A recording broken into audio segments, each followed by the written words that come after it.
Hi friends, അസ്സാം വലൈക്കും. ഞാച്ചൂസ് വെല്ലിലേക്ക് എല്ലാവർക്കും സ്വാഗതം. ഇന്ന് ഞാൻ തയ്യാറാക്കുന്ന ചിക്കൻ വെച്ചൊരു സിമ്പിൾ റെസിപ്പിയാണ്. അപ്പോൾ ആദ്യം തന്നെ ഒരു പാത്രം എടുക്കുക, അതിലോട്ട് ഒരു കോഴിമുട്ട ചേർത്ത് കൊടുക്കുക. അതോടൊപ്പം തന്നെ കുരുമുളക് ചതച്ചത് 1 ടേബിൾ സ്പൂൺ അല്ലെങ്കിൽ പൊടിയായിട്ടുള്ളത് 1 ടേബിൾ സ്പൂൺ ചേർത്ത് കൊടുക്കുക. പിന്നെ നമുക്ക് വേണ്ടത് സോയാ സോസാണ്. 1/2 ടേബിൾ സ്പൂൺ സോയാ സോസ് ചേർത്ത് കൊടുക്കുക. അതോടൊപ്പം കുറച്ച് ഉപ്പ് കൂടി ചേർത്ത് കൊടുക്കുക. ഇഞ്ചി വെളുത്തുള്ളി നല്ലതുപോലെ പേസ്റ്റ് ആക്കിയത് 1/2 ടേബിൾ സ്പൂൺ എടുത്ത് ഇതും കൂടെ ചേർത്ത് നമുക്ക് കൈ ഉപയോഗിച്ച് തന്നെ നല്ലതുപോലെ ഒന്ന് മിക്സാക്കി എടുക്കുക. ഇതിലോട്ട് കഴുകി വൃത്തിയാക്കി നല്ലതുപോലെ വെള്ളം കളഞ്ഞ ചിക്കൻ ഇതിലോട്ട് ചേർത്ത് കൊടുക്കുക. ഒരു 1/2 കിലോ ചിക്കനാണ് ഞാനിപ്പോൾ എടുത്തിരിക്കുന്നത്. 1 കിലോ എടുക്കുകയാണെങ്കിൽ നിങ്ങൾക്ക് 2 മുട്ടയും ബാക്കിയുള്ള ഇൻഗ്രീഡിയൻസ് അതുപോലെ കൂട്ടാവുന്നതാണ്. ഇതുപോലെ കൈ ഉപയോഗിച്ച് നല്ലതുപോലെ ചിക്കനിലോട്ടെല്ലാം മിക്സാക്കി ചേർത്തതിന് ശേഷം ഇനി നമുക്ക് കോൺഫ്ലോറാണ് വേണ്ടത്. ഒരു 3 ടേബിൾ സ്പൂണോളം ചേർത്ത് കൊടുക്കാവുന്നതാണ്. ഞാനിപ്പോൾ 2 ടേബിൾ സ്പൂൺ കോൺഫ്ലോർ ചേർത്ത് നല്ലതുപോലെ മിക്സാക്കി കൊടുക്കുന്നുണ്ട്. എല്ലാം മിക്സാക്കിയതിന് ശേഷം നിങ്ങൾക്ക് വേണമെങ്കിൽ അരമണിക്കൂറോളം റെസ്റ്റ് ചെയ്യാൻ വെക്കാവുന്നതാണ്. ഞാനിപ്പോൾ അത് ചെയ്യുന്നില്ല. ഇതിന് സൺഫ്ലവർ ഓയിലാണ് ഞാനിത് പൊരിച്ചെടുക്കുന്നത്. അപ്പോൾ ആദ്യം തന്നെ സൺഫ്ലവർ ഓയിൽ കുറച്ച് ഒഴിക്കുക. അതിൽ തന്നെ നമുക്ക് ബാക്കിയുള്ള മസാലയും തയ്യാറാക്കി എടുക്കാവുന്നതാണ്. ഇതിപ്പോൾ ഞാൻ 2 പ്രാവശ്യമായിട്ടാണ് ചെയ്തെടുക്കുന്നത്. അതുപോലെ ഇത് നല്ല മൊരിയണം. മൊരിഞ്ഞതിന് ശേഷം മാത്രമാണ് തിരിച്ചും മറിച്ചൊക്കെ ഇട്ട് നമുക്കിത് കോരി എടുക്കാവുന്നതാണ്. അതുപോലെ ഞാനൊരു 3 ടേബിൾ സ്പൂൺ കോൺഫ്ലോർ ആണ് ഇതിൽ വേണ്ടത്. ഞാൻ ഇപ്പോൾ 2-2.5 ചേർത്ത് കൊടുത്തുള്ളൂ. ഇതിവിടെ കുറവായതുകൊണ്ട് അതേ ചേർത്ത് കൊടുത്തുള്ളൂ. കൂടുതൽ കോൺഫ്ലോർ ചേർക്കുമ്പോൾ നല്ലൊരു മൊരിഞ്ഞ് കിട്ടുന്നതായിരിക്കും. ഇതുപോലെ മൊരിച്ചെടുത്തിട്ടുണ്ട്. ഇതേ പാനിൽ തന്നെ നമുക്ക് ബാക്കിയുള്ള ചേർക്കാം. 4 ചെറിയ സവാളയും 1/2 ക്യാപ്സിക്കവും കുറച്ച് മല്ലിയിലയും എടുത്തിട്ടുണ്ട്.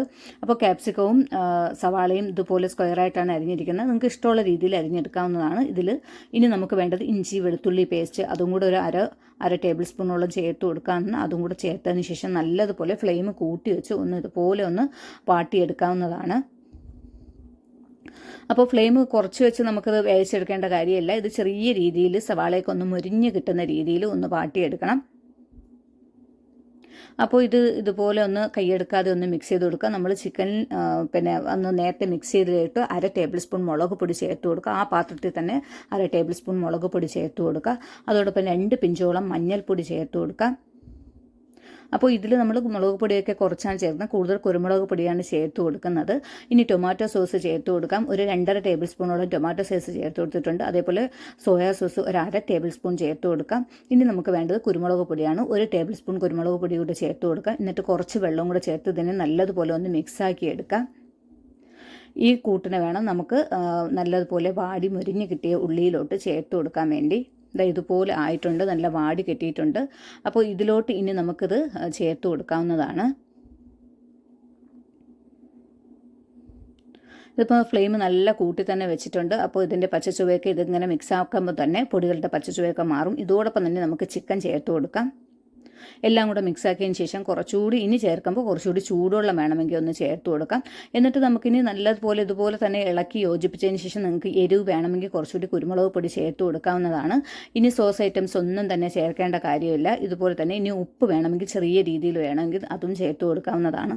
എല്ലാം കൂടി നല്ലതുപോലെ ഇളക്കി യോജിപ്പിച്ചതിന് ശേഷം നമുക്കിനി ഒരു അടപ്പ് കൊണ്ട് അടച്ച് കുറച്ച് സമയം ഒരു 3-4 മിനിറ്റ് അതെല്ലാം കൂടി ഒന്ന് യോജിക്കാൻ വേണ്ടി വെച്ച് കൊടുക്കുക. അതിനുശേഷം ഇതുപോലെ ആയിട്ടുണ്ട്. നല്ല അടിപൊളി ടേസ്റ്റി ആയിട്ടുള്ളൊരു കറിയാണ്. വളരെ സിമ്പിളാണ് ഇത് ചെയ്തെടുക്കാൻ. എല്ലാവരും ഇതുപോലെ ഒന്ന് ചെയ്ത് നോക്കുക. അപ്പോൾ ഇന്നത്തെ ഈ വീഡിയോ ഇഷ്ടമാവുകയാണെങ്കിൽ ലൈക്ക് ചെയ്യാനും ഷെയർ ചെയ്യാനും കമൻറ്റ് ചെയ്യാനും മറക്കരുത്. സബ്സ്ക്രൈബ് ചെയ്യാതെ കാണുന്നവരാണെങ്കിൽ ഒന്ന് സബ്സ്ക്രൈബ് ചെയ്ത് സപ്പോർട്ട് ചെയ്യുക. ഇനി നമ്മൾ ബാക്കി വെച്ചിരുന്ന കുറച്ച് മല്ലിയില കൂടെ ഇതിലോട്ട് ചേർത്ത് കൊടുത്തിട്ടുണ്ട്. അപ്പോൾ പുതിയൊരു വീഡിയോ